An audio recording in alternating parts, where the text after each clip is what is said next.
It's the same like my case. A family tragedy, not a crime.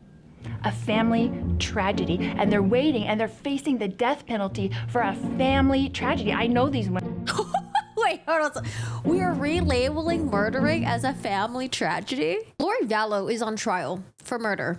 Again, she's on trial for the murder of Charles Vallow, and she is accused of conspiring with her brother, who was alive at the time, Alex Cox, of luring Charles Vallow back into the house. Now, Charles was her fourth husband. Remember, she does have a fifth husband out there, some loser named Chad, who is sitting in fucking jail right now. Oh, I shouldn't be cursing. Who is sitting in jail right now and rotting and possibly facing the DP. Charles was lured back into the house. Lori took his phone and wouldn't give it back to him. She even admitted this to law enforcement. She self-snitched so much to law enforcement. That's why they have a lot of information from her about what went down inside the house. Because if you guys think about it, the people that were in that house, everyone is dead so far except for Lori. JJ, no longer living, 7 years old at the time. Ty Lee, 16 years old, murdered, as well with JJ. Alex Cox, natural causes, you know, may have died from having some sort of, it was like some sort of like health issue that just happened out of nowhere. And then Charles Vallow, dead. Now, if you guys didn't have time to watch the trial this week, we are in week 1 of Lori Vallow's trial, and yes, she is going to be representing herself, and it is actually a lot more entertaining than I thought. And if you didn't have time to watch the entire trial, or maybe you watched bits and pieces of it, I've got you. I'm going to recap you and highlight you some of the most unhinged moments in the trial. Now, the opening statement on its own was already pretty wild to me. I recommend you guys to watch the opening statements separately. I made a separate video for that one, but I'm going to be recapping the rest of day 1, day 2, day 3, day 4 trial. I don't think they did not have trial on Friday, so which is today. Now, Kay Woodcock was also a very unhinged one, and I'm going to probably highlight bits and pieces of that one, but we do have a separate video just dedicated to Kay Woodcock, who is Charles Vallow's sister. She testifies on the stand, and she really exposes Lori, and there were times where apparently their jury was looking at Lori. I wonder if they were looking at her in shock. But you know, before we jump into the trial, Lori did an interview. She did an interview. I know these women. I talk to them every day. I try to uplift, strengthen, and help women in this jail, and I think that's the purpose why I'm here. They need to stop giving her makeup, okay? Because this bitch doesn't know how to fucking blend. Can you define family tragedy for me? Yeah. Obviously, you were convicted of killing your kids. Where does that Wrongly disconnect? convicted. You believe wrongly convicted. Absolutely, 100%. So then, how do you address that? You were convicted of it. They're not here. So what happened? At this point, Lori's legal team advised she not answer that for now to not compromise her case. I'm 51 years old. I've had a wonderful life. I did have a wonderful life for, you know, a long time. So it's just a different life. Going over your case and all of it for years, I mean, it seemed like you had the life that so many wanted in Arizona. You had it all. I loved our life here, yeah. Why are we here? Like, why are we at the place we're at now? You had that life. Why throw it away? It's tragedy. Families have tragedies.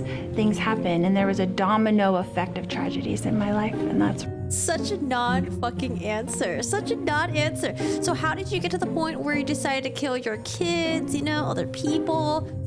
I don't know. It's just, it's a tragedy. It's a family tragedy. It's not murder. It's family tragedy. I was wrongly convicted. it's really sad. What do you describe that domino effect of what? She doesn't know because she's such a dumbass. She's just pulling these like phrases, hoping to bolster her arguments. It's a domino effect of the family tragedy. Okay, so what's the family tragedy that happened? I don't know. It's a tragedy that happens amongst families. It's probably something that we should save for next time. All right, save it for next time. All right. Day 1 of trial, Trina is doing the opening statement. She is the state prosecutor. She talks about how Lori and Charles were married and Charles was murdered in July 2019. Now, they start getting to the crazy shit pretty much right away in regards to how Lori thought that other people were zombies and people were being inhabited by evil spirits. And she talks about the story of Nephi. This is like LDS related stuff, and how Nephi was directed by the Holy Spirit to kill Laban. If you guys are like a little bit lost like I was, Basically, what they're trying to say is that Nephi, I guess, was Alex Cox, and then directed by the Holy Spirit, aka Lori Vallow, to kill Laban, who is Charles Vallow. It's almost as if Lori was using religion as a justification for murdering her husband. Now, this wasn't the only thing that's going on. Lori was having an affair. She was having an affair with some loser named Chad Daybell, who was already married, by the way, to Tammy Daybell, and they had 5 children together. There was a text between Lori and her brother Alex, and Alec texts, "Ned is still alive. Just confirmed." Lori says, "It's not Ned. Ned is gone. No one has seen him, right?" Alex says, "Charles's body is still alive. What did you learn?" Lori says, "A lot. I'll call you later." If y'all are thinking, who the hell is Ned? Whew. That's a whole nother joke that we got on the side, but Ned is apparently the term or the name that they would use to call Charles, but it was Charles' evil spirit that was inhabiting Charles' body. It wasn't really Charles, so they would call it Ned. Honestly, I think this is a way for the family members, Alex, Lori, to distance himself from the real Charles, and instead just by calling him Ned. Now, they go to a gathering that happens back in June 9, 2019, where the women get together, and these are people who are friends of Lori. They're having like a girls' meeting thing, but for some reason, Alex Cox was there. And so people who were there in attendance, they were quite disturbed because Alex just kept saying that he wanted to kill Charles. Not once, not twice. He kind of just kept saying, and people were like, okay, well, this guy's a little bit weird. We're kind of freaked out. But not only that, his sister, Lori Vallow, also apparently told the women, yeah, I would take JJ's pills. JJ was her 7-year-old son at the time. She would take JJ's pills, she would crush them and put it in Charles's smoothie. And the women were like, okay, this is kind of crazy. This is a little bit batshit stuff. And Lori decided to do a casting out sort of thing where all the women get together. She got the women to get together and they started doing the casting thing where they would cast out the evil spirit out of Charles. I don't know. But one of the women was so disturbed the next day, she was like, hey, like if something happens to Charles, if he's found dead the next day, I'm going to go to the police because your brother talked about killing him. You're talking about crushing your son's pills and putting in his protein shake. This is some weird stuff that's happening, okay? This is some odd stuff. This is not normal. And so Lori, she's like, oh, it was just a joke. Gosh, you're like overreacting. Manipulator, gaslighter right here. I actually hate the term gaslighter because I feel like it's so overused. But you know what? For Lori, we're going to freaking use it. So Charles finds out back in June 28, probably about 2 weeks before he was murdered, that Lori was having an affair with Chad. Charles reaches out to Lori, reaches out to Chad's wife, Tammy, and I think also reaches out to Lori's other brother, Adam. You're going to have to remember that name, Adam. And so they were planning on having an intervention, Charles and Adam. So they wanted to basically record Lori saying the batshit crazy stuff, like her thinking she's a celestial being, a goddess of some sort. She was basically just like bonkers, and everyone around her was starting to notice that Lori was just not maybe the same Lori anymore, and she was getting a little more extreme in her beliefs. So Adam, Charles, they were planning on having a talk with Lori. They were going to record the conversation, and they were going to send that recording over to the state president, hoping that Lori would lose her temple recommend. This is like an LDS term. So Adam agreed to fly over to Phoenix to meet with Charles, and they never met up. And that is because Charles was murdered. Now, the day before Charles was murdered on July 10, 2019, Lori's brother, Alex, sleeps over at Lori's house. But what does he bring with him? He brings garbage bags. He brings extra clothes. He brings an orange bag with guns. That evening, Charles sent a text message to Lori saying that he was going to come over at 7:30 to pick up JJ and take JJ to school. Subsequently, Charles was also going on a date with someone who will be testifying on this trial, and things get pretty awkward between Lori and her in cross-examination. It was all Lori's side. Now, the next day on July 11, 2019, Charles comes over as, the time that he said he was going to come pick up JJ. He takes JJ, puts JJ in the car. However, he has to go back into the house. He gets lured back in because Lori somehow got a hold of his cell phone and she won't give it back to him. And so he's probably he's probably pleading and begging her to get it, and she's not letting him. At some point, things start escalating to the point where Lori claims that Charles was getting loud and that Tylee came out with a baseball bat and Charles was seemingly about to be threatening to Tylee. Alex Cox comes in and steps in to protect Tylee, and at some point, Charles gets shot twice. Now, what does Lori do? What does Alex do? Did they call 911? Lori leaves the house barefoot with Tylee. They get into the car of Charles's rental car, by the way. They take his rental car. They go to Burger King because, that's what you do after someone gets shot. Go to Burger King, you go to Walgreens, you buy some flip-flops, and then she drops JJ off at school. Now, during this time, she speaks to Alex, her brother, twice. 3 minutes after she leaves the house, she speaks to Alex on the phone. 17 minutes later, she speaks to Alex on the phone again. It's not until 47 minutes after Lori leaves the house, they end up calling 911. What do you think is happening during that time? Is it because Alex was probably staging a scene where they're trying to get their story straight? Possibly. Now, when law enforcement, when they responded to the scene, they noticed Charles Vallow on the floor. He was shot twice, but they noticed there's a baseball bat near the right side of his body. Now, the state has said that Charles Vallow was a professional baseball player. However, he pitched and swung with his left hand. Why would a baseball bat be found on the right side if he would normally probably swing with the left side? Because the story is that Alex Vallow had an injury to the back of his head. Now, when you guys, later on, we'll show you, I'm not really going to show what the injury looks like, but there'll be a description of it. If you were hit by a semi-professional baseballer, I'm sure the injury you're getting is going to be a lot more damaging than what Alex had. And so law enforcement responds to the scene and they notice some weird stuff with the crime scene. But one thing was that they did find a bullet in the ground. It seems like there's 2 shots. One was when Charles was shot when he was standing. And then the second one looks like the bullet was lodged in the ground because maybe Charles was shot when he was on the ground. Is that really self-defense or is it murder? Now, another thing that gets pointed out is that when Alex Cox, Lori's brother, comes out of the house, to surrender to law enforcement, they notice that he had sunglasses on his head. So you're telling me you got hit by a baseball bat in the back of your head, your sunglasses didn't fall, there's some Gorilla Grip, I'm not going to say the full phrase, but Gorilla Grip sunglasses that just stayed on your head as someone who is a professional baseballer swings it and smacks the back of your head. The sunglasses are still there. Or maybe the other explanation is that the sunglasses fell off his head, and after he was injured, oh man, one of the main priorities was putting the sunglasses back on his head. What do you guys think? Now, Lori does come back to the crime scene roughly about like an hour later, and Lori comes in and law enforcement, they're like, okay, the wife is here. The kid is here. All right, we need to tell her that her husband has been shot. He's dead. And they're like, okay, let's go talk to her. So they go and talk to her. They tell her about Charles Vallow, her husband. And you know what Lori says? Lori's like, oh yeah, I know. I was there. Law enforcement at this point, they're very shocked because they're like, wait, you were here and you just came back from where? And y'all took how long to call 911? And so they knew how serious it was and they took Lori in for questioning. And that is when Lori tells a lot of details. She said that she was the one who took Charles's phone. She was the one who refused to give it back. And basically everything that happened inside the house and how she essentially blames Tylee of coming out with a baseball bat. And then she blames her brother, Alex Cox, of shooting her husband.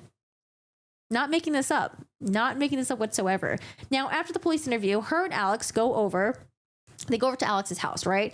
They are going through Charles's phone because Lori still has Charles's phone at this point, and they start taking screenshots of the conversation between Charles and Adam.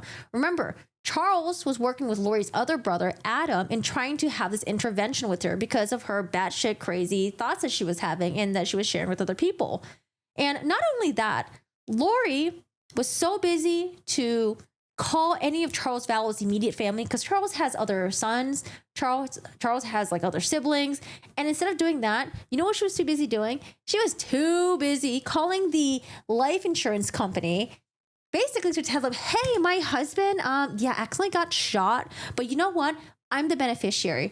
$1 million policy. I'm the beneficiary. Pay me out. Now, the life insurance company, they were like, excuse me. It seems like you're not the beneficiary anymore. And so Lori is pissed. She is incensed. She wants to find out who is the new beneficiary. She somehow gets a hold of Chad's laptop. She knows like the login stuff. She logs in, but she found that there was a beneficiary change form, and she found out that it was changed to Charles' sister. Initially, Lori Vallow was the beneficiary of $1 million, but now it is Kay Woodcock, who is going to testify, by the way, and she did excellent on the stand. So Lori was like saying to Chad, the loser that she was having an affair with, so I talked to the insurance company. He changed it in March. It probably was Ned. Remember, Ned, the evil spirit that was inhabiting Charles's body. Also, getting $4,000 from Social Security. Now, what was the $4,000 for Social Security? Charles was getting $4,000 a month for being a caretaker for JJ. JJ was getting benefits because he is a special needs child. So Lori's like, well, I didn't get the $1 million, but at least I got the $4,000 a month. Now, is she going to use that $4,000 a month to take care of JJ? Well, you guys know the sad result of JJ and Ty Lee. They were murdered. That's why Lori was already convicted of the murders that happened 2 years ago in Idaho. Super sad case. So let's get into the testimonies that happened so far this week. And again, like I said, you guys have not seen Lori Vallow's opening statements. You want to watch it? It's in a separate video. Okay. I just wanted to recap the state's opening statement. I think she did an excellent, excellent job. I think maybe she tried to mirror off what the state prosecutor was doing with the evidence in this case will show. So let's get to the state prosecutor. Let's listen to her. Ladies and gentlemen, the evidence in this case is going to show you that Lori Vallow, Daybell, conspired with her brother, Alex Cox. So that's the state prosecutor who is trying this case. And here is Lori Vallow, where she, well, basically tell the jury, the evidence will show that I was married to Charles Vallow. The evidence will show that I am the mother of JJ and Ty Lee. The evidence will show that Charles was a licensed life insurance salesman. The evidence will show that Ty Lee was 3 years old when Charles and I got married. The evidence will show that in April of 2018, Ty Lee's biological father passed away. The evidence will show that Charles insisted on flying into Phoenix on July 10th. The evidence will show that I advised Charles that he could not stay with us at the Chandler house. The evidence will also show you that Lauren's Life Academy opens its gates at 8. The evidence will show that after we put JJ in the rental car. Day one testimony. Law enforcement, they are going to testify that when Alex Cox came out of the house, he was nonchalant. I just observed him very calm and collected after just shooting somebody. And that's both seeing him come out as well as having some interaction with him on the curb. Yes, ma'am. His clothes were clean. He was calm, not emotional at all. Different than what I would have anticipated. And well, you can argue that people react differently to trauma, but I think it gives the jury an insight of Alex's demeanor. Did it seem like he didn't care what was going on? Did it seem like he lacked remorse? Did it seem like he was shocked by it? Or did it seem like he regretted it? Or did it seem like he was sad, crying, or anything like that? Does everyone act the same in a stressful situation that you've experienced? No. And aside from Alex Cox, well, how was Lori Vallow's demeanor at the crime scene? Was Lori also cool, calm, collected, and maybe even chipper? Kind of similar to how she was when people were confronting her and asking her and begging her where her 2 children were when they were missing and she was too busy in Hawaii with Chad? Can you describe for us Lori Vallow's demeanor as you were interacting with her? Calm, nonchalant, just kind of a matter of fact, just talking to me as I'm talking to you now. And how exactly does Lori address law enforcement calling Alex calm? This is how she criticizes. You mentioned about Alex being calm when he exited the house. Is that correct? Yes. But you stated in your report that Alex was very calm throughout the entire time talking with him, correct? Yes. Okay. And the scene itself, was it chaotic? No. Were people running around screaming? No. Were people running in and out of the front door? No. So were the officers calm? It was just me and another officer. Were you calm? Yes. Was the other officer calm? He was. Were the detectives calm? They were. Was the fire department calm? I didn't interact with him very much. I couldn't answer that. Your friend the Wiz was calm? Yes, the other officer, yes. So when I arrived at the scene, things were pretty calm. Is that a question? Yes. Oh, yes, you were calm. No, I'm saying when I arrived at the scene itself was calm environment. It was. Okay. So if I would have been hysterical, that would have been more out of character than if I was calm when everybody else was being calm. Isn't that correct? Speculation. Sustained. Correct. It was a very calm scene that day. Objection asked and answered. Sustained. Oh, don't worry. The state prosecutor, she's sharp. She's going to know that there's a difference between Lori Vallow and the law enforcement responding to the scene. At the beginning of cross-examination, you were asked about Alex Cox's demeanor. Do you recall that? I do? And you had advised that he was nonchalant and calm, right? Yes. And you were asked whether or not you were nonchalant and calm too, correct? Yes. Had you just shot someone? No. You were asked if the firefighters were calm and nonchalant. Had they just shot someone? As far as I know, no. How about Officer Wiz? You said he was nonchalant and calm too. Had he just shot anyone? No. So it's not really exactly the same to compare you to the shooter, right? Correct. I would not compare us. Now they're going to talk about Alex's injury, or maybe lack of major injury, after being hit by a baseball bat by a former pro baseball player. But you know, maybe the injury wasn't that bad because Charles really did swing with his offhand for some reason. Did you notice any difficulty walking or talking when you first had contact with him? No. Any difficulty sitting or standing? No. Did you offer him medical treatment? I did. Did he ask for medical treatment? He did not. You were asked about the injury to Alex Cox. We have seen the body-worn camera footage, and we cut it off at some point. When Mr. Cox first came out of the house, he did not have his hand to his head, correct? Correct. You told us you didn't notice an injury at that point? Correct. When he first sat down on the curb before you moved him, did you notice an injury at that point? At some point in the video that we watched, did we see Alex Cox touch his head? Yes. When you were watching him, did you at times see him rubbing his head? Yes. The towel or paper towel or whatever that was in his hand, was that the only item you ever saw him using to rub or touch his head? Yes. Was it soaked or saturated in blood? No. Can we see it on the body cam that it's mostly white? Yes. There was a struggle with Lori Vallow and the hearsay rules. Hearsay, That's improper hearsay. question. Say, Hearsay. Oh, I was just reading Kay's report. Okay. then objection, no question. Please ask your next question.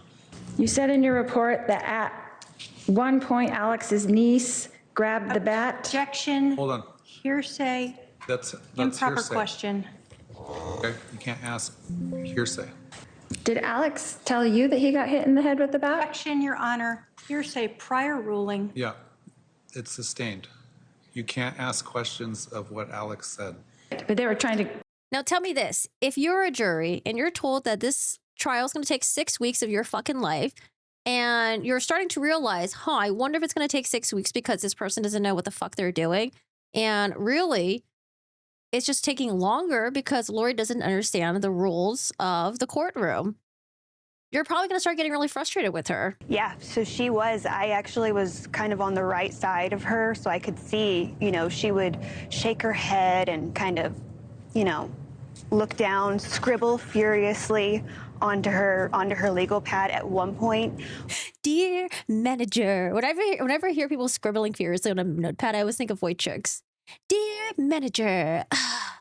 When the prosecutor said that the jury was going to hear that she was crushing up JJ's pills to drug Charles, she flipped her legal pad, her yellow legal pad over and slammed it. And I'm not sure if the court audio picked that up, but it was really loud in court. Day 2 of trial, we get into some more of the objections, hearsay, some frustration with that, and the angle that I think Lori Vallow is trying to take during these cross-examinations of the firefighter, paramedics, is that maybe you guys didn't do your job properly. Is it possible that y'all could have saved Charles Vallow, but you didn't follow right protocols? So that doesn't really surprise me. I've seen that done before by defense attorneys, and it wouldn't surprise me if Lori Vallow was trying to do the same. Blame on other people. So do you think that your CPR class would be fairly successful if you had no visuals?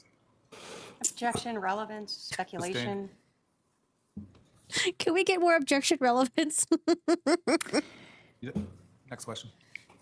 I got it, Your Honor. So it's helpful if you had someone there that you could take turns, I'll do 100 and then you do 100, because it's kind of exhausting, right? Objection, compound question, relevance. I'll sustain it as the compound question. You can re-ask the question. Ask it in a different way. Go ahead. Have you spoken to the media about this case? Can I object? Relevance? What? The media? What's the relevance? What is the relevance, Your Honor? Yeah. Yeah, that's what he asked. Just to know how many times he's given testimony? Your Honor, I'm going I'm gonna to, maybe we can hold on. sidebar. Yeah, I don't want to. All right, let's go on sidebar. Oh man, listen. If they ever release the sidebar transcripts, I can't wait to read them. I can't wait to read them. They're gonna be so good. So Lori can't go up to the judge. I don't know if she's in like shock shackles. I don't think she is though. But they're using like these headphones, microphones to communicate with each other. And then they're apparently blasting white noise in the courtroom right now. Is it possible that if there was a wound to the chest, that doing compressions on that could cause other damage? Who's making money?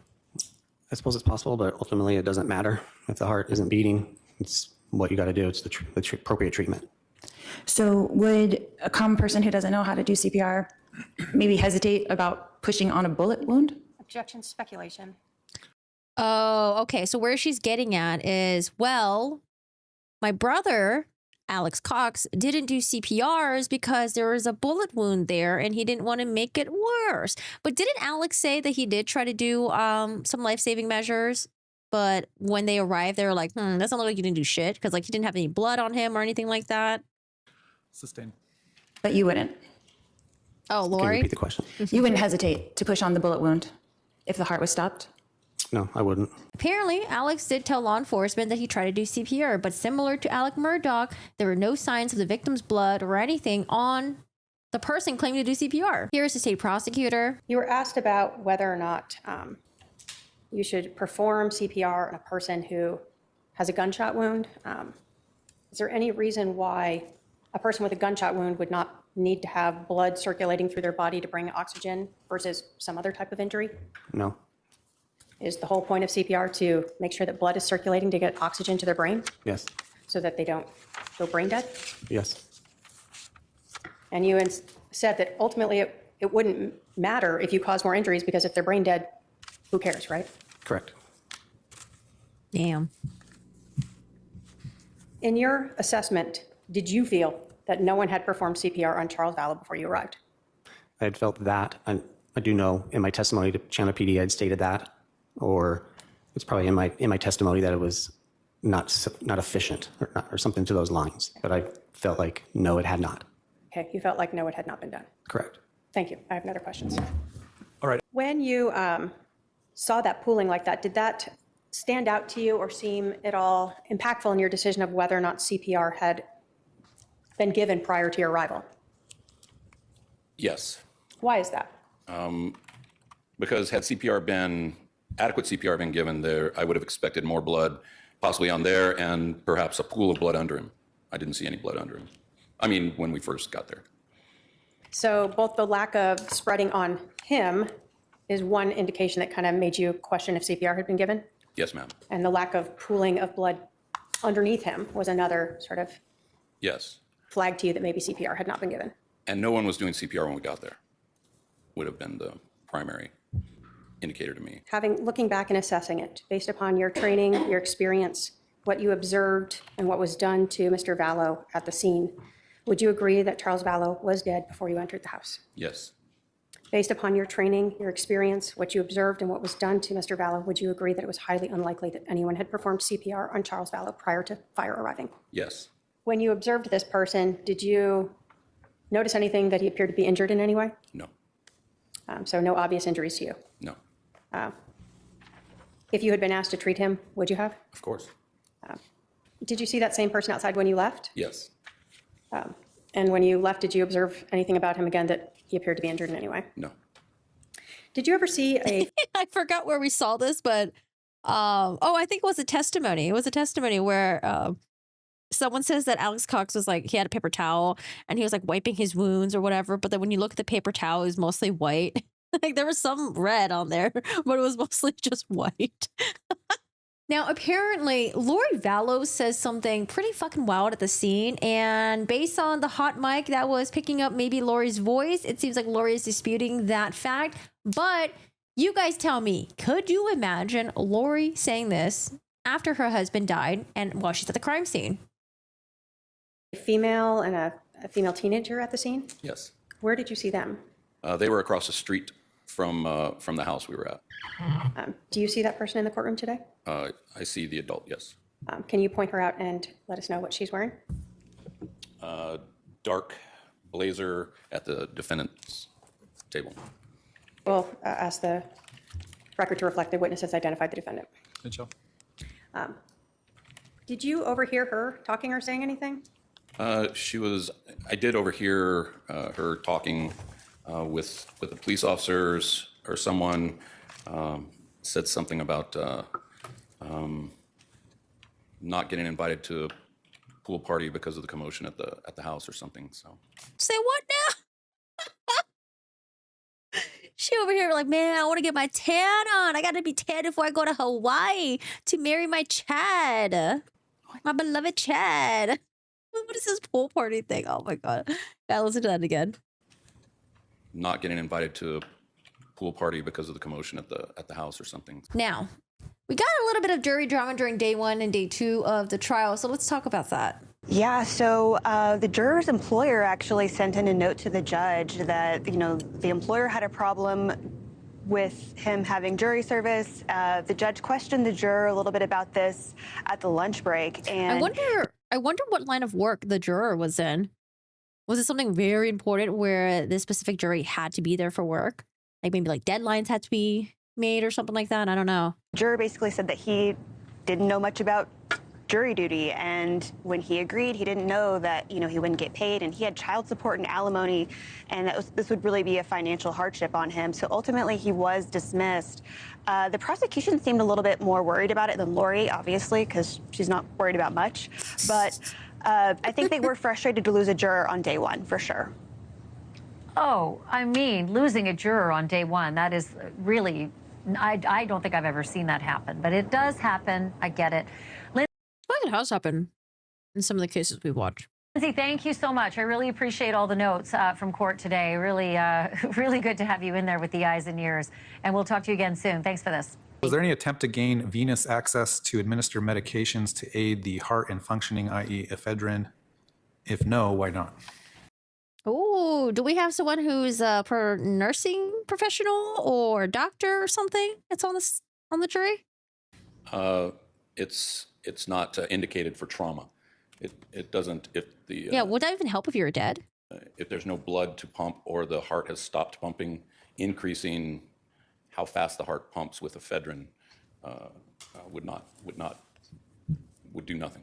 All right, back to Mr. Nate Eaton. We're going to look at his tweets. We're back in court. Trina Kay raises a concern that a juror was looking at their phone during prior testimony and then submitted a very detailed question to the judge. Boreski is calling in the juror. Why the fuck does a juror have their phones with them? I thought they take the phones away. What is going on with the fucking Arizona jury? Guys, get your shit together. What is going on over here? It might be that juror that asked that very detailed question. I was like, oh, I wonder if they're in the medical field. Okay, let's see. What's the excuse?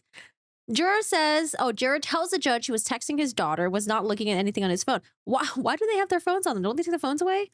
The judge tells him to turn his phone off. The rest of the jury would now be brought into the courtroom. Okay, all right. No jury misconduct so far. And apparently there was also a juror on day 1 that showed up really late, and that's why court started late, it seems. Now, let's jump over to Lori Vallow's cousin. She does an interview with News Nation, and this is kind of interesting to hearing about what it was like growing up with Lori Vallow. I had to do a mental calculation because I have heard that there is not one member of Lori Vallow's family or any supporters there for her. And then when I heard you were there, I still sort of thought she doesn't have any supporters. Am I right? You're not there for her? You're there as a witness?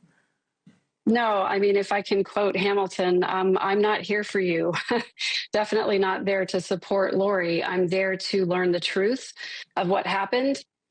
And I'm there to get some measure of closure in my own, all the questions that I have in my mind of what happened in the days leading up to Charles's death and afterwards, how the Cox family behaved and who was involved and at what level. Is this the same Lori that you know, that you and your family grew up with? Or is this someone you don't recognize? Well, there's definitely an aspect to Lori that has changed over the last years. Her histrionic style, her religious zealotry, her delusion. Those are things that have changed. But the tactics that she uses to try and get her way, to try and manipulate, to try and get what she wants, those are the same things that I personally have seen historically. And I know not all my family members agree with me about that, but my personal experiences with Lori, very much the same. You know, her fake crying today, I believe it was fake. And her basically trying to endear herself to witnesses and to jurors by sort of making jokes, pretending to laugh along. You know, she was really trying hard to get people on her side. And that's kind of the Lori I've always seen. Do you know how hot it was that day? No, but it was hot. It was hot. And can you explain to us what staging is exactly? I'm not really sure. Sure. Stage. Now we're going to hear from the detective who's going to talk about the crime scene, about Charles's body, and where the bullets were found. So this is the dance room. I think this is the entrance where law enforcement came in. That's where the mirrors are on the right side. Yeah, because I remember the firefighter paramedics as he walked in and then Charles's head was like facing them. We now see a close-up photo of the Reebok hat that is on the ground next to number 1 placard. The next photo shows a bullet strike in the baseboard. Another picture is shown that's much closer. You can see the bullet lodge in the baseboard. Oh, actually, before we get to that, they're going to talk about how there was basically no blood other than the blood that was around Charles at the crime scene, at the home. It was almost as if Alex didn't get a severe head injury to the point where he was dripping around the house and trying to clean the blood off the back of his head. No blood. Did you do the same sort of thing, looking through the floor and walls, 132, 133, for any blood evidence? Correct. Did you observe any in the bedroom? No. Do you go into the master bathroom and check there as well? Yes. So 134, 135. Did you observe any evidence, blood evidence in the master bathroom? I did not. And again, checking even the toilet itself as well as the trash can Yes. that we see in 137 and 138. So other than the one drop or whatever smear of blood on the kitchen faucet, did you see any other blood evidence at the scene? No. Let me put that in a different way, other than what was around Charles's remains. Correct. No trails, no swipes, nothing that other than the sink faucet in the kitchen and the area where the body was. Having observed the location of the injuries, that measurement, the trajectory rods, did that further support or go against your opinion that Charles Vallow was laying on the ground when he was shot in the abdomen? It further supported it.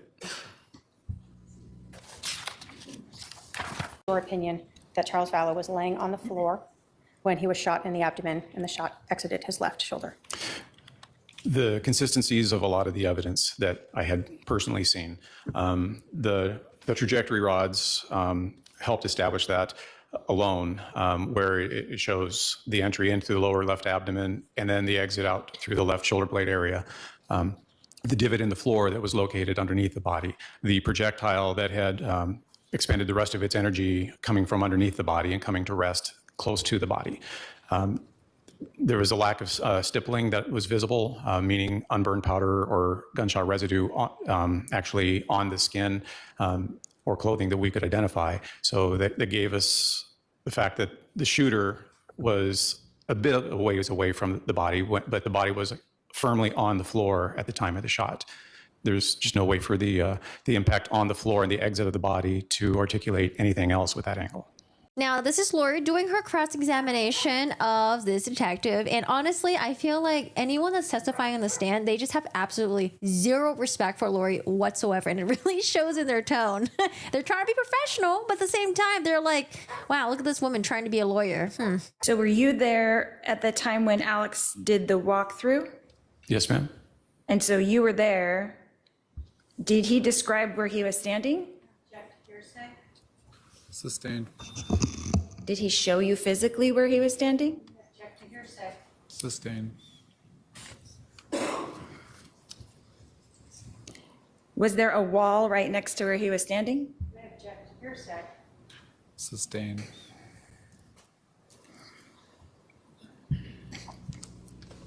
Your Honor, I'm not asking for the truth of the matter asserted. I'm saying he observed this person standing in that place.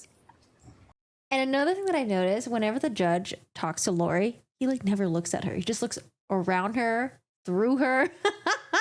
Well, you can ask him if he observed Mr. Cox standing in that place. Okay. Did you observe Mr. Cox standing in the room where he told you that the gun was? I observed him standing in the vicinity that he indicated. And was that in the hallway or in the main room? No, I'm going to object to hearsay. It's non-testimonial, Right. but it is still hearsay. If the question is in relation to Mr. Cox showing or recreating or demonstrating, then the objection is sustained. Where did you observe Mr. Cox standing when he went through the walkthrough to? Well, that's the testimony that I'm saying is a form of hearsay. So please ask a different question. I'm trying to understand, Your Honor. So what the witness observed is not relevant? I didn't say that. Let's do a sidebar. Okay, I would love that.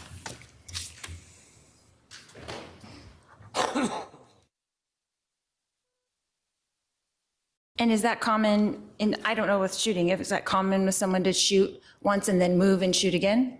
Objections, speculation, relevance, foundation. I'll sustain it on speculation. In your experience as a firearms expert who fires a lot of guns, right? Would that be a common thing to do? An objection is to speculation as to when, where, circumstances. All right, I'll sustain the objection as to speculation.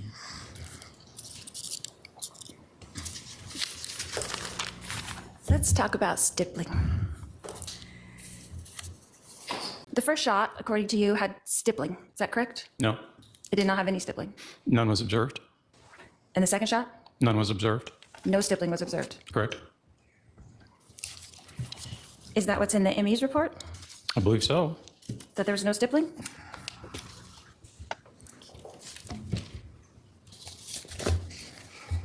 Can I have a minute, Your Honor?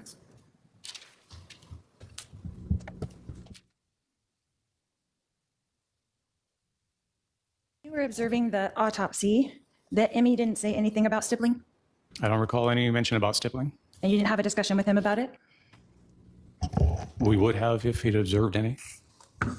And so if he said that to someone else, you would be surprised? I don't know what he had in his notes. I didn't author his report.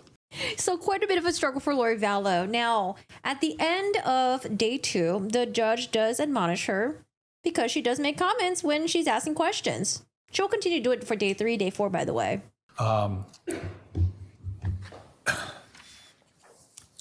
You have a habit of when a witness answers a question to add something on the end of their answer. For example, during this witness, you said, I wasn't aware of that. Another time you said, I don't know much about guns.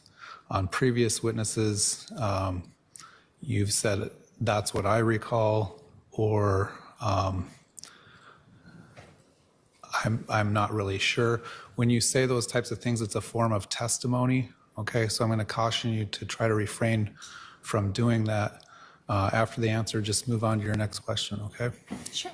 All right. Anything else from the state? Yes, Your Honor. So Lori's going to continue doing the cross-examination of the detective, and it is pretty rough. It continues to be rough for Lori because she doesn't know what she's doing. She doesn't understand the rules of the courtroom, and she's trying to do this, I don't know, on the fly. I don't know what kind of studies she's got. You know, maybe she's been studying a lot of TV shows. You know, someone made a reference to Suits or a reference to, we were talking about My Cousin Vinny, for example. Oh boy. But anyways, enjoy. Oh yeah, we're on day 3. If someone very muscular like my husband were 2 to 4 feet away from you holding up a bat, would you consider that a threat? Can I object to speculation, relevance? Your Honor, I'm asking for his opinion as a professional and as a firearms expert. He's not, okay. That goes to the ultimate hold on. decision. And it calls for a legal conclusion. It calls for a legal conclusion? Yes, move on. Were you present? Lori's like, what's that, Judge? Can you explain it to me? Detective, when my husband was shot? No, ma'am. Is there a video recording of it? To my knowledge, no. So Is there a video recording of Charles getting shot? your opinion then an educated guess about what really happened? It's based on known facts. Okay. Were you aware, Detective, that my husband and my brother were very good friends? No, ma'am, I didn't know the relationship. Did you know that they hung out and played golf together? Objection, relevance. Sustained. Your Honor, I'm going somewhere with this. Well, I My guess, follow-up question will explain. I guess you can answer if you knew that they played golf. I did not know. The judge. In all of your investigation of my life, you never came across this information? Objection, relevance. Sustained. Are you familiar with my husband's wishes for his funeral? Objection, relevance. Sustained. Did you learn in your investigation that he named my brother Alex as one of his 5 best friends? I'm going to object again to relevance. Sustained. She's got the Shih Tzu hair today. This is what I call the Lori Vallow signature Shih Tzu hair. She loves wearing this hairstyle to court. Okay. Detective, are you familiar with bamboo clothing? Can't say that I am. Okay. Were you aware that on July 29th, 2019, my husband was wearing a $200 bamboo workout shirt? Objection, relevance. He can answer if he knows. I have no idea what the cost is. Are you aware that bamboo is a heavy-duty fabric, not to rip or tear except under extreme conditions? I've not done any research into bamboo fabric. Okay. So could this fabric of his shirt have caused the wound to be short? It could have been a contributor, but it would not have been in this particular case. Why so? The body would have been on the floor where the bullet defect was in the floor. So you just said in your report earlier that a short wound could be caused by tight clothing. Is that correct? Correct. And you're saying that could not have happened in this case? The shirt did not appear to be tight clothing to me. Well, it was made of bamboo, as we established, right? Is that correct? I am taking your word for it. I do not know that it's a bamboo shirt. Okay. And you did not investigate that at all? No, ma'am. But you had the shirt in your possession, It was seized as evidence, yes. and you never checked what kind of fabric it was, No, ma'am. and you never checked if that could be a possibility, No, ma'am. and you knew that spandex was kind of a material that could make that kind of short mark that you just mentioned, correct? It would have to be super tight clothing. Super tight clothing? Yes. Or a fabric that's even stronger than the spandex that you mentioned? The strength of the fabric, I don't believe, has a huge play in it unless it is form-fitting and compressing the skin, much like a hard surface or firm surface would. Okay. But what you said in your report was that held in place by tight clothing could cause a short wound. As has been explained to me, yes. Okay. So it is possible that his shirt could have caused the wound and not the fall. I'm going to object to asked and answered. I'll let him answer. I don't know if it's possible or not for that particular shirt to have caused a short wound, Because you did not do any investigation about the shirt. because the shirt did not appear to be form-fitting and very tight. Did it cover over the shoulder where the wound was? It was a full T-shirt at the time. That's what I'm saying. So was the T-shirt, where the wound was on his back, where the bullet exited, was his shirt covering that part of his body? Certainly. Okay. Was there a hole in the shirt at that location? Yes, ma'am. How big was the hole? Size of the bullet? So small. Small. Fabric stretches and contracts, so it was a bullet size. Okay. So it is possible that his shirt could have caused the wound, the short wound. He said no. Again, that we've asked and answered this 3 times now. Okay, so is it possible that any shirt could have caused a short wound in any kind of, And I'm going to object to foundation as to any overly broad. as an expert? Let me roll on the objection. Okay, I'm sorry. Ooh, she's getting a little frustrated and feisty here. I'll sustain the objection. As an expert and in your professional opinion, could that fabric of his shirt that he was wearing that day cause a short wound? Again, I'm going to object to asked and answered multiple times. Sustain. Now, remember the deformity that's in the floor that they took out? Well, Lori Vallow is trying to say, well, how do you know the deformity happened in that day? Maybe it was already there. We only moved in 3 weeks ago. Let me know what you guys think about this line of questioning. Was the wood floor tested for any fragments of the projectile? It was actually seized, so it was not tested. And what does seized mean? We cut it out of the floor and kept it. Right, and then was it tested after it was seized? No, ma'am. So the wood floor plank that was taken from my residence was never tested for any fragments of the projectile. The projectile was intact minus a deformity to it. Okay. But there wasn't any reason, are you saying there was no reason to test it? There had been no implication or indication that there was a request for it to be tested. And you wouldn't do that to see if the projectile actually hit the floor? No, ma'am. All the other circumstances and information that led up to that decision to seize the floor, everything appeared that it was going to be related to the actual bullet that passed through your husband's body and struck the floor. Wouldn't testing the floor actually be the easiest way to be sure that the bullet hit the floor? Not necessarily would it leave anything behind. Like I said, the bullet was a full metal jacket. It was still intact. There had been a significant amount of blood that had pooled in it. I do not know if there would be residue left behind in it for testing. Fair. Okay. Were you aware that this was a rental house that we lived in? I believe I'd heard that. Oh, so the bullet could have been in there from the previous renters. Mm-hmm. Okay. Okay. Were you aware that we had only lived there for about 3 weeks prior to this incident? I knew it was a short time period, but I did not know the actual duration. So the defect in the floor of the rental house that we lived in could have already been there before this incident. Is that correct? Not in my opinion, no. But it could have. An objection, Your Honor, asked and answered. Yes, Mr. Witness, stand your ground. So of all the divots that we saw yesterday in the pictures on the floor, it could not have been there beforehand? And again, asked and answered. I'll let him answer. Go ahead. The divots I believe you're referring to were extremely smaller than the actual defect, which was still relatively fresh and not sealed like the other divots were. So do you know, Detective, for a fact, that the defect on my wood floor was caused by the second bullet? Girl, oh my gosh, she yelling. Let me turn her down a little bit. And again, I'm going to object to asked and answered. Sustained. Lori, don't yell. When we looked at the projectiles yesterday, the one from the baseboard clearly had white paint on it from the baseboard. Is that correct? That would indicate that as the bullet struck something firm on its side, it compressed, and then it continued on moving. Okay. So that's what you mean by a shored wound. It hit up against something. Is that correct? The terminology as it's been described to me is the skin is against a firm surface. So in this particular case, the floor would be the firm surface. So as it's entering or exiting your husband and starting to try to enter the floor is forcing the bullet to kind of ricochet, but the body's still keeping it in place. So it's now deforming a little bit, and it's still expending its energy to escape from underneath the body. Okay. And if my husband was in fact laying on the floor, how did it get out from under his body? Wouldn't it have gotten stuck under? That's my question. Just what? What? Could you explain that to me? I think I just did. So the bullet is a full metal jacket. It still has its energy.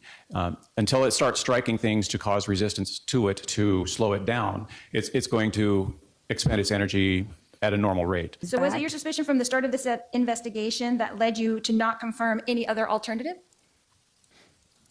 What other alternative, ma'am? My job was to collect the information and put it together with the information that was being collected in the interviews. The information from the interviews did not completely match everything that I had learned at the scene. Okay. Let's see. You did not test the wood floor, is that correct? Asked and answered. Again to asked and answered multiple times. Sustained. You did not test the projectile, is that correct? I'm going to again object to asked and answered multiple times, and I'm going to move to start striking every question. Sustained. You did not investigate my husband's shirt. And object again to asked and answered multiple times. Sustained. The $200 bamboo shirt. Y'all didn't test that out. How dare you? Did you call Aloha, Carolina, and ask them about the fabric of my husband's shirt? No, ma'am. Okay. So would it be fair to say that you made an assumption early on and only investigated the things that supported that assumption? No, ma'am. Okay. Remember in your report where you stated that the bullet strike to the abdomen had an upward trajectory, passing through the left lung before exiting near the left shoulder. Yes. Okay. Could that upward trajectory have been caused by my husband falling backwards and the bullet hitting the abdomen and going upwards and exiting his shoulder as he hit the floor? What? No, not in my opinion. Okay. The time it would have took for him to fall to the floor would have been way slower than the time it would have took for the bullet to enter and then go towards like the abdomen area. I was like, that's like that.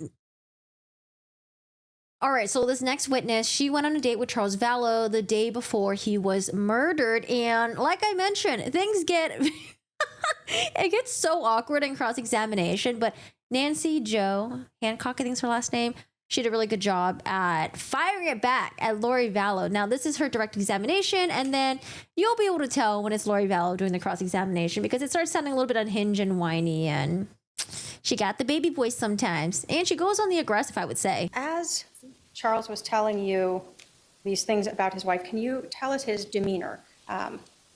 What his voice was like, what his attitude was like as he's talking about that? I just remember thinking that he was strangely calm and still kind towards Lori, even through what they were going through. Based upon everything you had heard, was Charles coming in to see you, or was there some other reason he was in Arizona? Charles was ecstatic to see JJ. He was coming to see JJ, so excited to take him to school the next morning. Charles was in the process of a divorce. He was not in the process of a divorce. Did it surprise you to find that out? You've seen it all on TV where we're not getting divorced. Okay. So on the website that you met him, did he say he was divorced? I'm not certain. Would you have gone on a date with him if he would have said he was married? If I would have realized how married he still was, maybe not. But I just met for dinner. I wasn't sleeping with him or anything. Do you go on dates with married men? Naturally? Argumentative. I'm going to also object under 611 for harassment. All right. I'll sustain the objection. Your Honor, do I not have a right to cross-examine this witness? Harassment. Oh, boy. I just met for dinner. I wasn't sleeping with him or anything. Do you go on dates with married men? Naturally? Argumentative. I'm going to also object under 611 for harassment. All right. I'll sustain the objection. Your Honor, do I not have a right to cross-examine this witness for what she has already testified to? You can cross-examine her about what she's testified to. So you did go on a date with married men, I went on a date with Charles. but you did not know he was married. I knew his divorce was not final. His divorce was not started. Okay. Okay. So in your text messages, you asked Charles if he was a good kisser. Is that correct? Maybe, sure. Did he answer that text message? I'm sure he did. Again, 611 harassment. I'll sustain the objection for relevance and hearsay. So are you trying to tell me and this jury that you went on one date with my husband and he told you all the details of our lives? I'm telling you the truth, and that's what I know. So you spent your whole date getting to know each other, talking about me.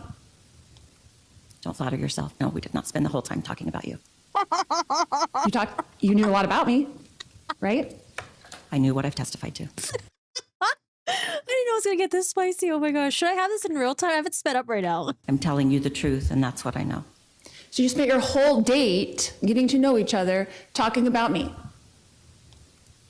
Don't flatter yourself. No, we did not spend the whole time talking about you. You knew a lot about me, right? I knew what I've testified to. What else did you talk about on your date? Lots of things. Like what, for instance? Life, kids, the church, lots of things. Did he talk about the contention in his relationship with my daughter, Tylee? I don't recall that. I'm sure you don't. Now I'm going to object to comments by the defendant made after questions, testifying. We'll sustain the objection. When did you talk to him about me very much then? If it wasn't at dinner, was it in your text messages? We were talking about what he was going through in the process of separating from you, not about what your life insurance policy was worth. And we talked about you on the phone, and when I say you, meaning what he was doing as he was going through this separation. So let me understand. You were dating some different men on this website, right? From the websites? Sure. Would you say it was common for men to be talking so much about their supposed ex-wives during their conversations with a potential? It's actually very common. Yeah, I mean, you probably shouldn't because sometimes it scares the other person away. But hey, he needed someone to vent to. Okay, you're batshit crazy. During their conversations with a potential? It's actually very common. Really? Really? Interesting. And again, Your Honor, I'm Right. going to object to the defendant making comments after her questions. and I'm sorry, Your reflect- Honor. I won't do that again. All right, please. I'm sure when Lori and fucking Chad met up, I'm sure they vented about their significant others all the time. Chad probably was talking about Tammy, and then Lori was probably venting about Charles. Like, Lori, shut up. Please stop. I'll just ask the questions. Thank you. I just told you I don't know. Maybe. What did you discuss in those text messages? And I'm going to object to relevance again. If there's a specific area. Sustained.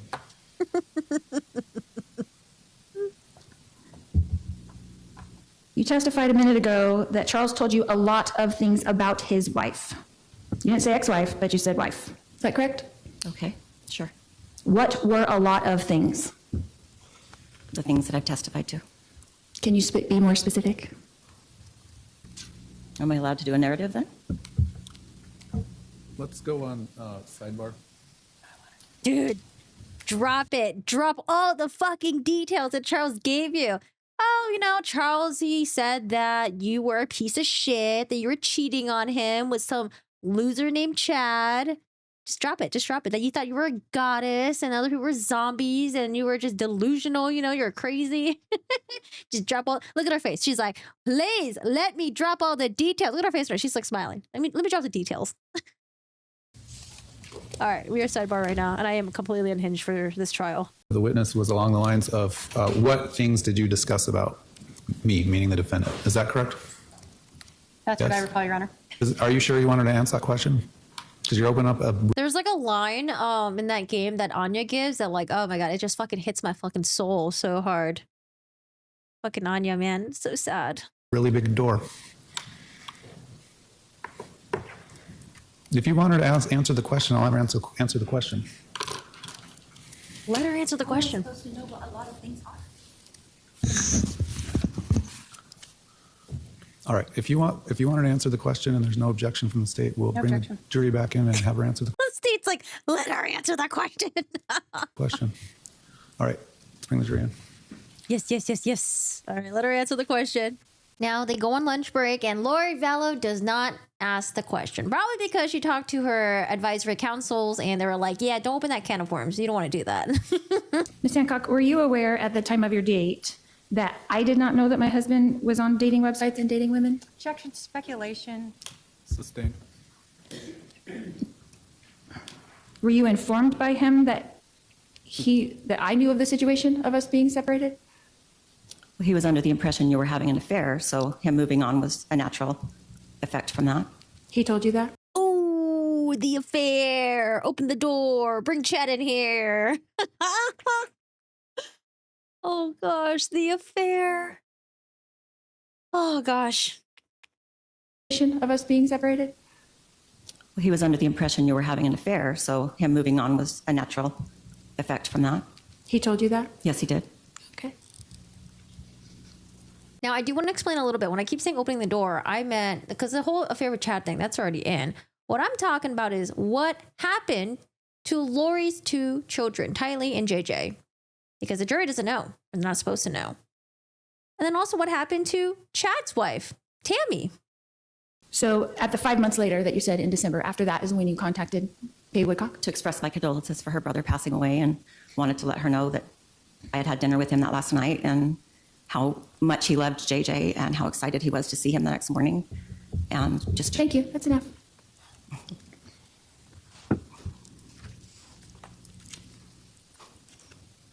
Now, our next witness is Christina, and I want to say Christina Applegate, but that's an actress. I think her name is like Christina Atwood, maybe. She was a former friend of Lori Vallow, and she's one of two women who are going to testify about this meeting, an all-women's meeting plus Alex Cox that they had that was kind of unhinged. Now, unfortunately, the courtroom audio does cut off at some of the key moments, so we'll read Nate Eaton's tweets. Shout out to Nate Eaton, by the way. So in January of 2019, did Lori reach out to you about some things that were going on in her life? Yes. Did she talk to you about her marriage? She shared that she was upset with Charles. And did she indicate whether or not she was still living with him? She had indicated that she was not with him at the time. Did she indicate that she had gone to Hawaii? Yes. And did she indicate that she was not telling anyone that she was there? She indicated that she was keeping it, that there wasn't very many people she was sharing it with. Yes. Okay. Did she indicate that Charles was back in Texas? Yes. Did she indicate that Charles had JJ with him in Texas? Yes. Did she indicate that her daughter Tylee was staying with her brother Alex? Yes. Did she indicate that Charles had tried to take her temple recommend away, and this was one of the reasons she left? Yes. Was there anything that Lori said at this meeting in February-ish of 2019 that she said about Charles that stood out to you? Oh God, the zombie shit. She was concerned about dark spirits plaguing him. Did you recall talking to the police, again, back in April of 2021, and advising them that this is the first time you're hearing that Charles is possessed? If I said it then yes. On June 9, 2019, all the ladies got together at Zulema's house. Zulema, Alex Cox, Melanie Boudreau, Nicole, Melanie Gibb, and Lori were all there. Another lady was there too. Trina asked Christina's impressions about Alex Cox. He was pretty loud and outspoken, I guess, and I was very uncomfortable with what he was talking about, Christina says.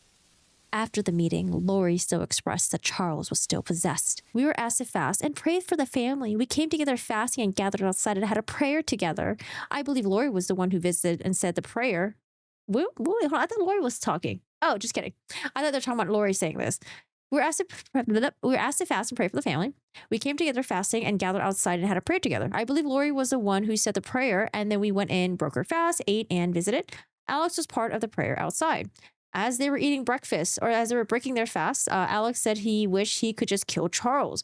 Lori was around one of the times that Alex said it. Alex said this more than once. It was jocular. As I recall, he was standing up and just talking about it pretty loudly. Christina doesn't recall Lori reacting to these statements. Lori didn't say, "You can't kill my husband," or "You can't say stuff like that." Lori didn't react to the statements. Christina says the statements were upsetting. Lori said she had crushed up some of JJ's medication and put it in Charles' drink mix. Trina asked if it was significant amounts of medication. Christina says, yes, I was disturbed and Alex had no reactions to this. Christina didn't stay much longer at the gathering. She left the next day, asked Lori if she would visit with her. Christina met with Lori. I told her I was very concerned about what was said and it was really disturbing. I told her if something happened to Charles, I would go to the police. She said they were just being silly and playing off each other and hadn't meant anything by it. She was just being dramatic. Mm-hmm. Did you overhear Lori talking about Serena in a way that also disturbed you? Yes. What do you recall of that? It was just very negative, and that she... Oh, there's more. Lori said she hadn't given Charles as many drugs as she said that day before, tried to minimize it. Lori began making statements that Christina believes went against her religion, and Lori said she did not need to repent anymore. Christina said these statements stuck out because in her faith, members believe everyone except Jesus Christ needs to repent. Lori began talking about knowing members of her group in their prior lives. At the last meeting in June, Serena was not present. Christina overheard Lori talking about Serena. It was just very negative and that she didn't believe that Serena was going to be good after all. Something to that effect. All right. She didn't believe that Serena was going to be good after all. Something to that effect. Did you at some point learn that Charles had been killed? Yes. How did you learn that? I received a text message that he had been killed. And who did you think had killed Charles? Originally, when I received the message, I believed it was a brother-in-law of his. And so it was some time before I realized that Alex had been involved. Mm-hmm. Did she ever tell you that she was joking about her husband being possessed?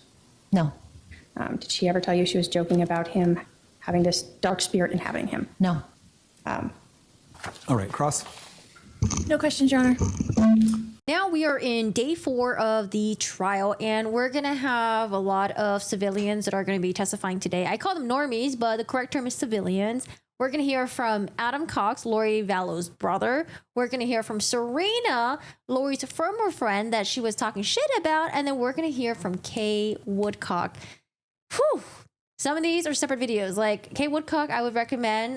We have a separate video on that one where you can just watch the entirety of the direct examination, the cross-examination, because I think that's very important. Lori's brother begins about talking the crazy beliefs that Lori was espousing, and She was spreading it to other people, or trying to. Lori told me that she was in the process of translating from a mortal human being to an immortal human being, a celestial state.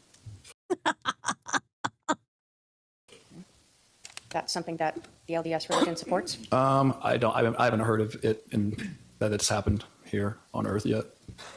Did you ever hear her talking about being married to someone that is relevant in your religion?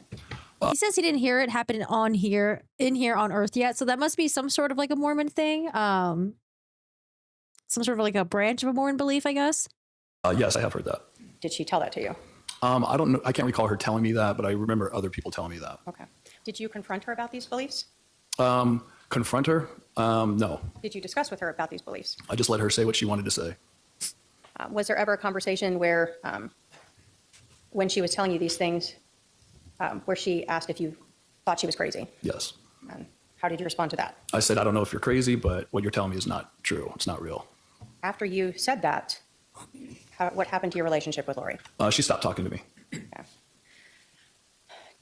Were you ever aware of Lori believing that people could be dark or possessed by evil spirits?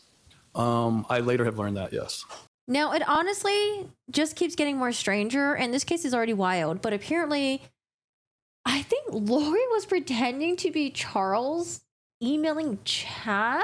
Let me know where they were going with this, because that's my theory. That's what I'm assuming. At the end of June of 2019, do you recall Charles sending you some emails that were purportedly written by him asking Chad Daybell to come out to Arizona and write a book for him? Yes. And did you, without going into, did you review that email? Yes. Did you know Charles, what he had done in his life prior to selling insurance? Yeah, I know that he played minor league baseball. And in this email was the person pretending to be Charles asking about writing a book about his career? Yes. Was that something you knew Charles was not interested in? No, he's not, or wasn't. After you saw those emails that Charles had forwarded to you, where someone was reaching out to Chad, were they inviting Chad out to Arizona? Yes. After reading that and getting that forward and talking with Charles, did you believe that Lori was having an affair with Chad Daybell? Yes. So was Lori pretending to be Charles, emailing Chad, asking Chad to write shitty books about Charles, but then later on, Lori was like, just kidding, I'm his wife. What the fuck was she doing? Is that what she did? Now let's talk about the intervention. They wanted to have an intervention with Lori Vallow because she was going off the deep end. Did Charles have some idea on how he thought he might be able to get Lori back into the LDS faith? Hey, Maggie. Yes. What did you understand that to be? Charles just thought that Lori was going overboard and that she was going to the temple like 5 times a week, and that's not normal in our religion, and that she was going a little off the wall. So he figured that if she got her temple recommend taken away from her, that she would come back to normal, who she was before she started in all this things that she was believing. Now, you told us that you had heard yourself some ideas by Lori that were outside the LDS religion. Did Charles also tell you about other things that she had told him? Yes. Okay. And so did you talk with Charles about something that we'll term an intervention? Yes. What did you mean by an intervention? Intervention means Charles he's kind of desperate because nobody in our family would talk to him. I'm sure that, Lori had told people in our family not to talk to him. So he thought that, having an intervention would be getting in front of her, recording her, giving it to the stake president, or having the stake president hear what she was talking about and hear the crazy things that she was saying. So the intervention was part of the way to try to get her to come back to the mainstream LDS beliefs? Yes. Did Charles ask you to help him with this intervention? Yes, he did. Did you guys have a specific plan, like on X date at X time, we're going to do this? No. Had you talked to Charles about potentially going to Lori's and recording her on your phone? Yes.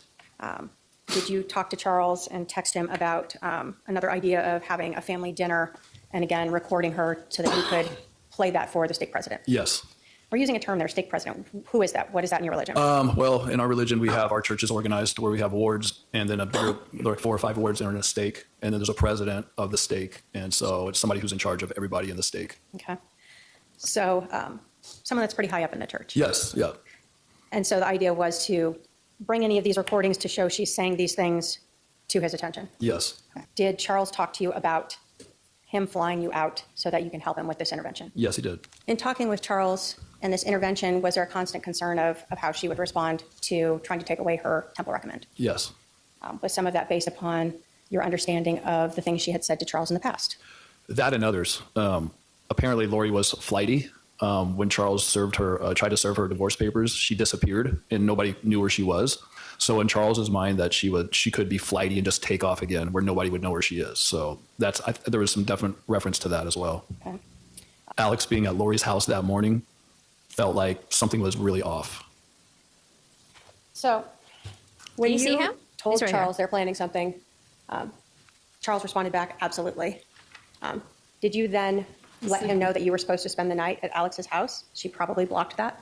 Yes. So even their brother, Adam Cox, who's testifying in the stand right now, thought it was weird that Alex was at Lori's house that morning when Charles was supposed to go there to pick up JJ.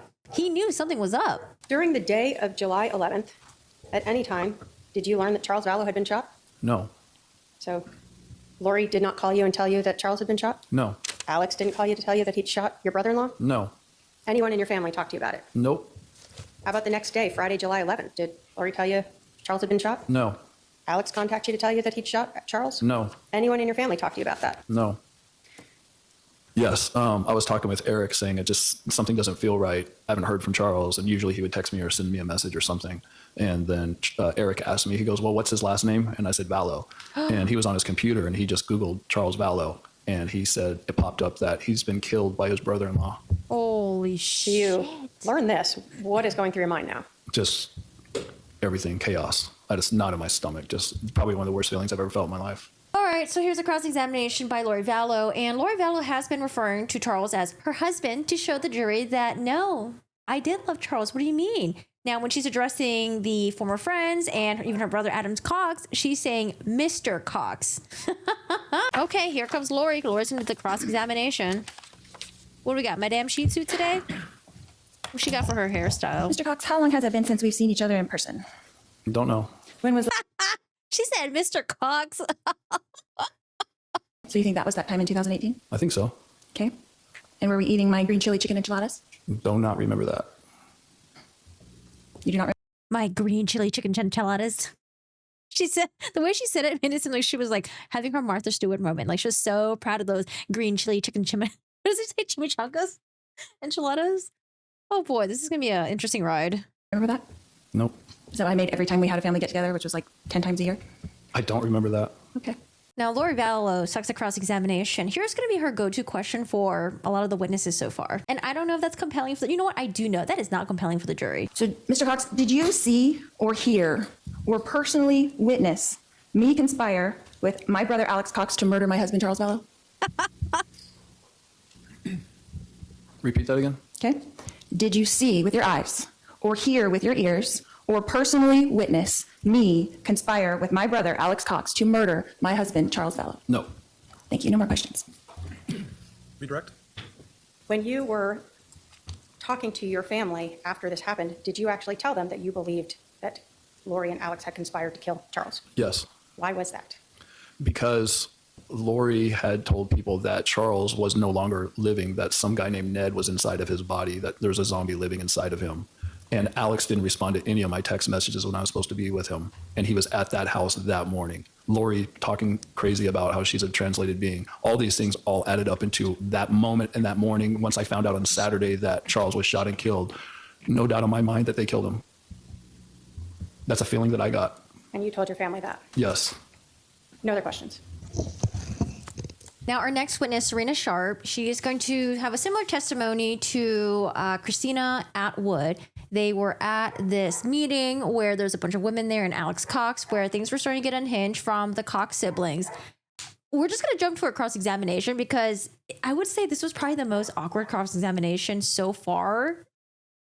Probably. Ms. Sharp, did you take an oath when you... She calls it Miss Sharp. We're not friends no more. You are Miss Sharp to me. You are Mr. Cox to me. All right, what's her name again? Sharp. Serena Sharp. Oh gosh, are we gonna go with a perjury angle? Do you know what perjury is? Ms. Sharp, did you take an oath when you came into this courtroom today? Yes, I did. Did you raise your hand? Yes, I did. Did you swear to tell the truth? Yes, I did. The whole truth? Yes.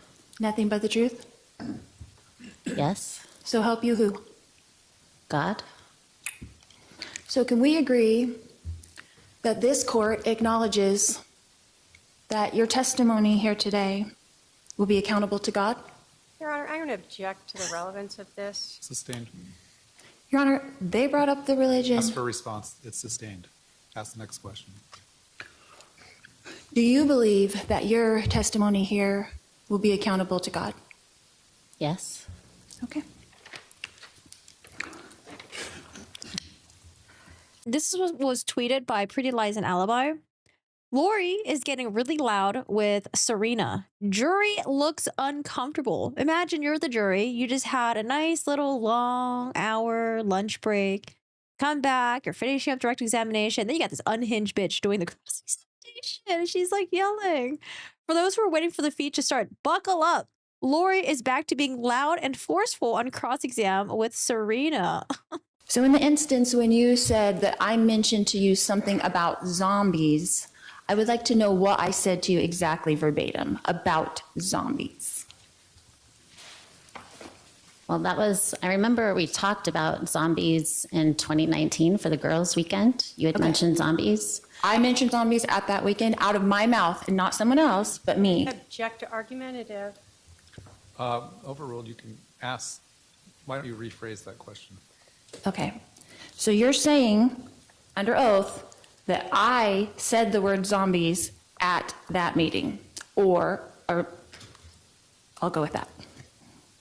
To the best of my recollection, it was that weekend during the girls' weekend, 2019. And again, that was 6 years ago, so like verbatim, I don't remember verbatim, but I think it was that weekend. So it could have been that someone else was talking to you about zombies, but I was actually there also. Is that correct? I'm going to object that the witness has answered that question and said it was her. Overruled. She can answer. Would you mind restating, please? Is it possible that someone else said the word zombie and not me at that meeting when we were all there with the girls? It's possible, but I don't think it was. I think Okay, then what did I say exactly about zombies? I want to know the sentence I said to you about zombies. Hold on. Again, Ask questions, okay? I Don't make object to statements. asked and answered. So rephrase your question. What sentence did I say to you with the word zombie in it? And I'm going to object to asked and answered. Technically, it has been asked and answered, but go ahead and answer. Again, I don't remember verbatim. That was, 6 years ago? So it could be possible that it really never came out of my mouth. Is that true? Who the fuck? Who else was unhinged there? Well, I guess besides Alex Cox. You think it was another one of the women who were there that said that? Zombies? Zombies? Object again to asked and answered now a third time. Sustained.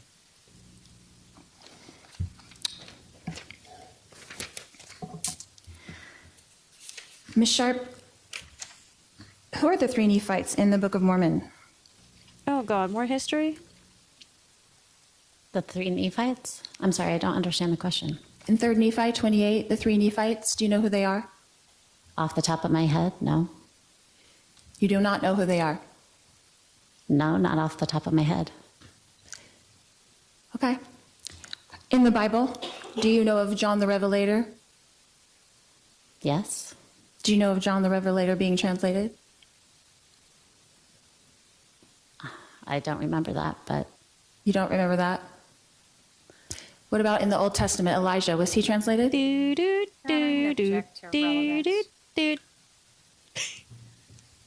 What's the relevance? I've been accused of being out of the scope of the LDS religion when this is exactly in the scope of the LDS religion. All right, I guess to the extent you're comparing yourself to these biblical figures, I'll allow it. Look at the way the judge says it, too. Oh, my gosh. I feel like the judge, these are like slight jabs from the judge. Just a tiny bit. I don't know. Oh, you're comparing yourself to these biblical figures. Yeah, I'll allow it. Whatever.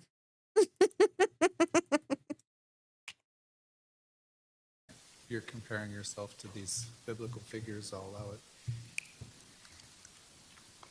Was Elisha translated? Yes, I believe so. Okay.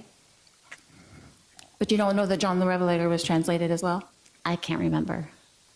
And then the 3 Nephites in the Book of Mormon, they're translated as well? No, there were 3. You asked me their names. I don't remember their names. I wasn't asking their names. I said, do you know who they are? As in, are you aware of them? I'm sorry. I'll be more specific. Are you aware of the 3 Nephites in the Book of Mormon? Yes. That they were translated? Yes. So is it fair to say that that isn't uncommon in the Christian belief system, to believe in people being translated? I wonder how many members of the jury are Christian and are probably like, what the fuck, lady? What the actual fuck? I don't know if I'm qualified to answer that question for all of Christianity. Okay. Are you a Christian that believes in the Bible? Yes. Object, Your Honor, to relevance.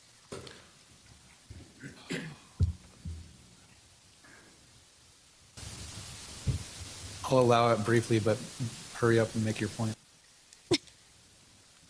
Yes, I believe in the Bible, of course. And Elijah in the Bible is translated, right? Yes. Wait, can you guys hear the judge?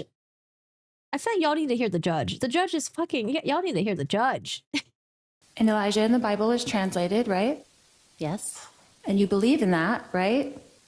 Yes. And you're a member of the Church of Jesus Christ of Latter-day Saints, is that correct? Correct. So that would not be out of the scope of what you believe. That's all I'm asking. Correct. Okay, that's all I wanted to know. Thank you. Ooh, that manipulation tactic. That's all I wanted to know. You're the one who's overreacting, not me, even though I was the one who's yelling and shouting and raising my voice. Manipulation. So was I teaching a class that you attended and said something in that regard? No. Why would I be the one speaking? Because you were talking, bitch. Sometimes we take turns when we speak. Speculation as to Then why was I speaking? I don't know, because you were talking. Sometimes we take turns when we speak. Poor witness. Witness. She's doing a good job. Round of applause for Nancy Joe, for Serena. All right. Y'all doing okay. Y'all doing okay. Guard? No. Why would I be the one speaking? Sometimes we take turns when we speak. speculation as to why the defendant would be speaking? I'll let the answer stand. She answered. You said something about being uncomfortable on that weekend. Is that correct? With some of the topics? Yes. Why didn't you just leave if you were so uncomfortable? I was uncomfortable with some of the topics, but I was still there with friends, and I had flown across the country, so it was not easy to leave, and I didn't feel like I needed to leave at that point. But you're a grown woman, right? You have your own mind and ideas. Yes, of course. So would it be fair to say that you didn't disagree so much at the time, but now looking back on it, you disagree? I don't think that's a fair comment. No.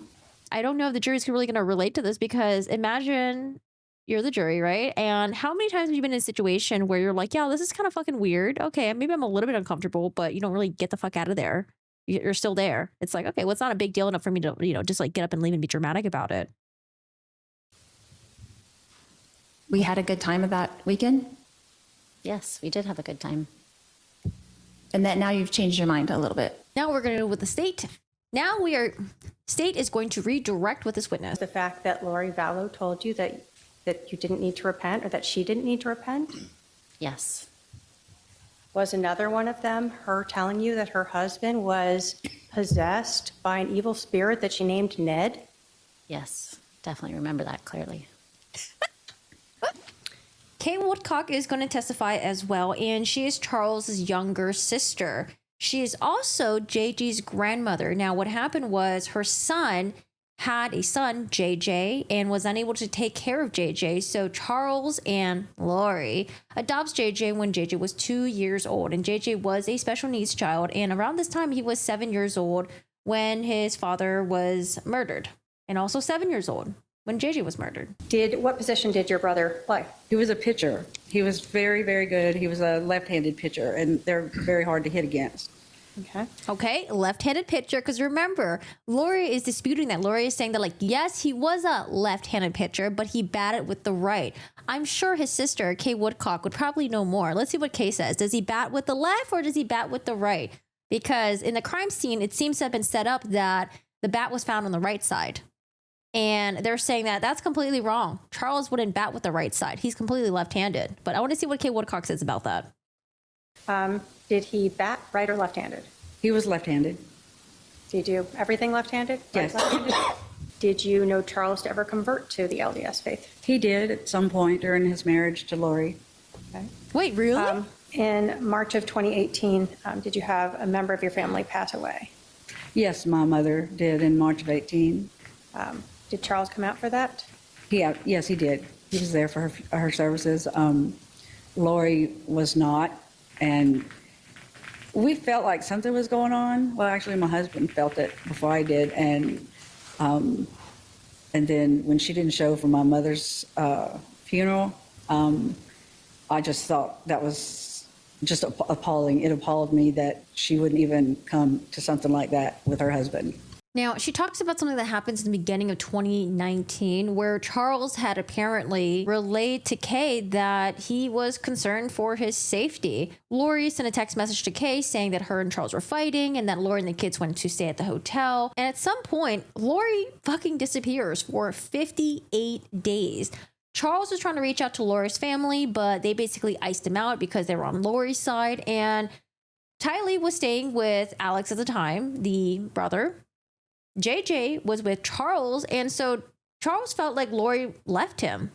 That Charles had told Kay that Lori didn't want him, Lori didn't want JJ, Lori didn't want Tylee either. So Charles goes to Houston, and he moves there with JJ at the time. And this is where Lori makes a huge fuss about, how dare you take JJ out of his special needs school?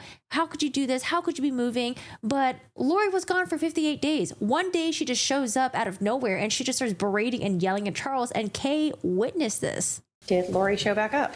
She did.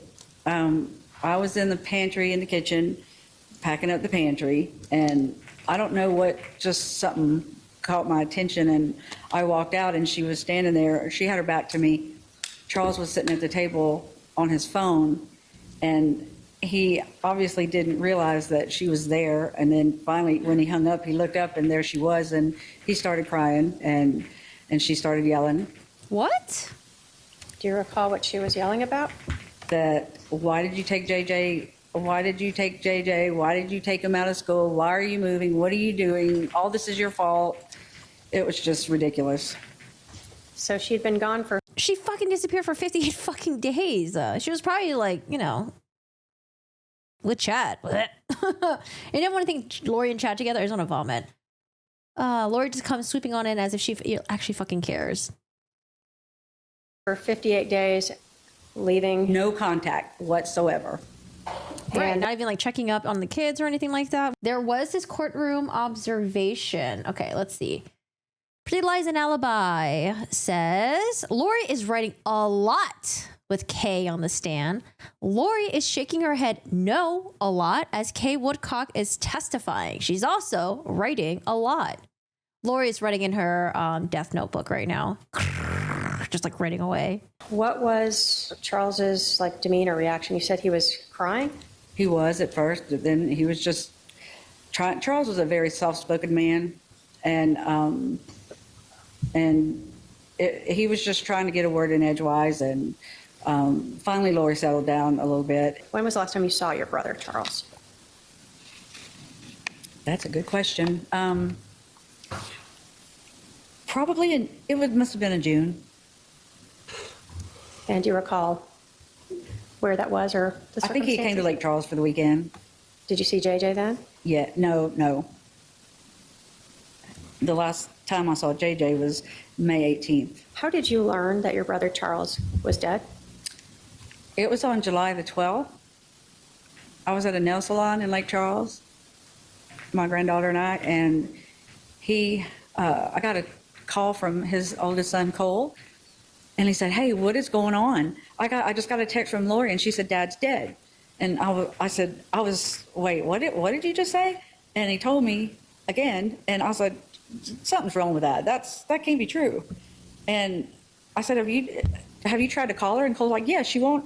I'm trying calling her. She's not answering. He was freaking out, and I was like, okay, Cole, just give me a minute. Let me think about this. Let me see, and I'll call you back. I promise. As soon as I can figure this out. So I called my husband to tell him, and he said, okay, well, I told him what Cole said, and he said, hey, let me call you back in a minute. And so I was still at the nail salon trying to get out of there, and he called and he said, he's dead. I Googled him, and he's dead. Alex killed him yesterday. And I mean, that was just like, it was horrible. I have to call my siblings and let them know.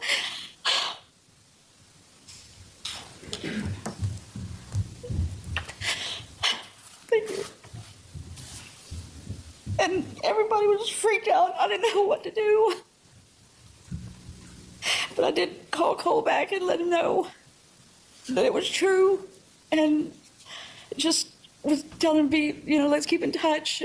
You find out something, I find out something. We'll let each other know. And did you try to reach out to Lori? I tried calling, texting Charles. I tried calling, texting Lori, and at some point she texted me. She returned a text, something like, "I'm having to deal with a lot of stuff, and I'm busy." And she was too busy to even call his family to say that he was dead by her brother killing him.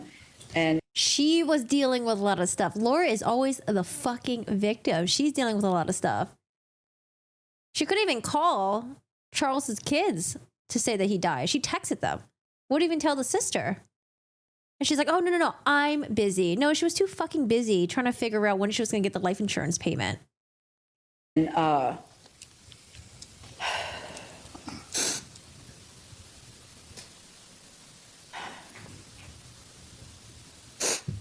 take a breath.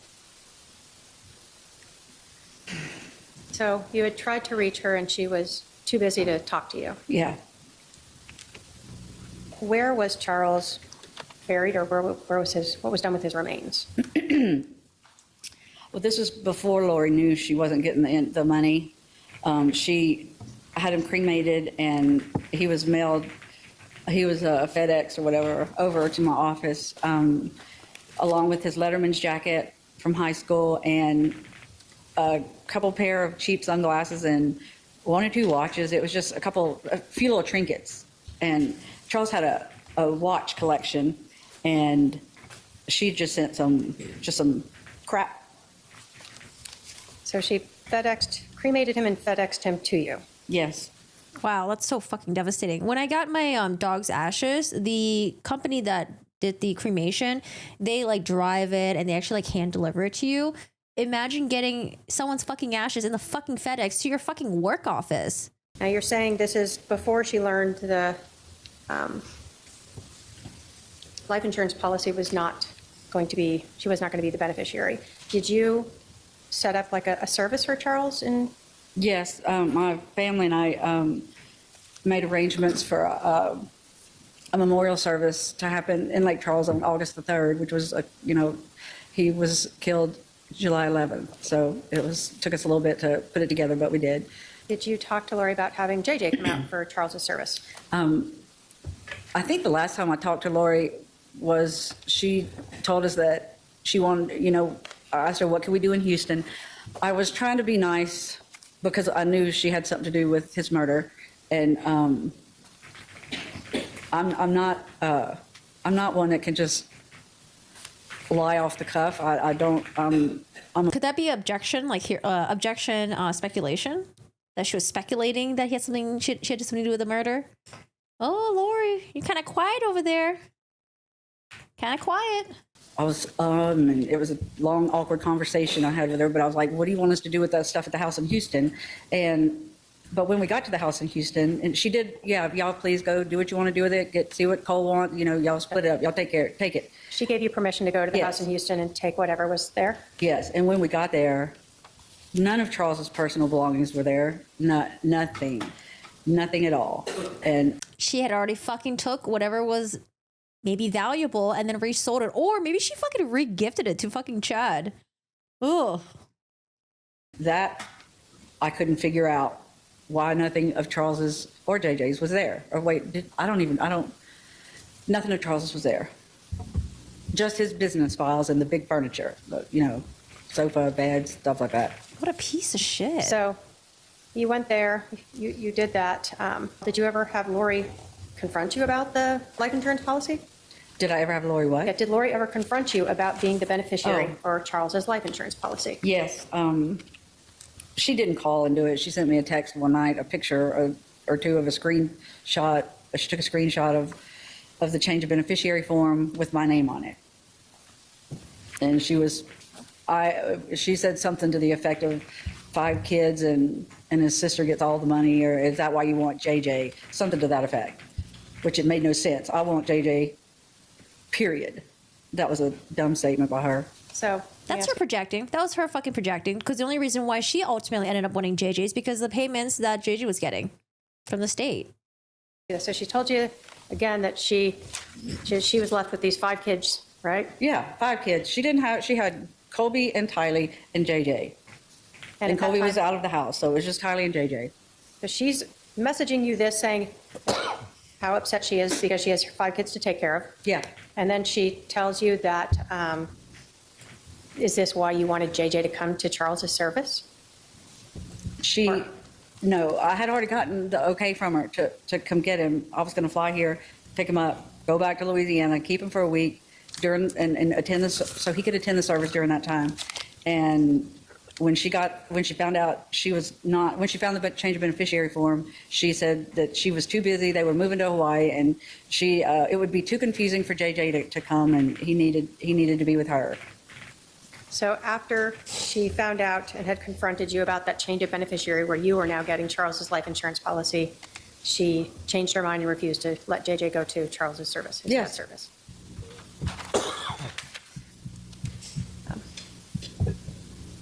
After this, wouldn't even let JJ go to his own dad's fucking service.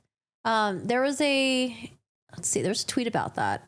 When Kay said Lori wouldn't let JJ come to Charles' memorial service, all of the jurors turned and looked at Lori. I wish the fucking camera would turn and look at Lori as well, because I want to know. You know what? I like having like a close-up view of the witnesses testifying, but I kind of wish we just have like a zoomed out view where we could see everyone. We see the witness testifying, and then we could see like Lori there. We could see the attorney doing the questioning, like just like a zoomed out view. I don't know. Maybe like have 2 cameras or something. Thank you. I have no other questions. All right, Cross. Boy. You heard her say, oh boy. Ms. Woodcock, where were you on July 11th, 2019? At home in Lake Charles, Louisiana.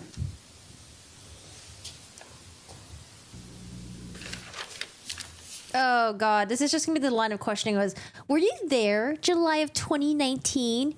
Was it videotaped? Do you know for sure that I conspired with my brother, Alex Woodcock, to murder Charles? She's just, I think that's the direction she's going. Boring. And you weren't really aware of the events that happened that morning, were you? The morning of his murder? Of July 11th? No, I wasn't. Okay. Because you didn't tell me.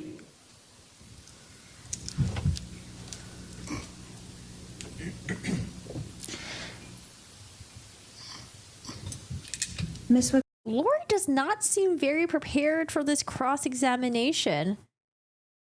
You know how she was like really fiery with some of the witnesses before, the ones that were like her former friends, or that lady that went on a date with Charles. She's I don't think she's prepared for this. Oh gosh. Woo! I love Kay's energy. Don't fuck with Kay. I love her energy.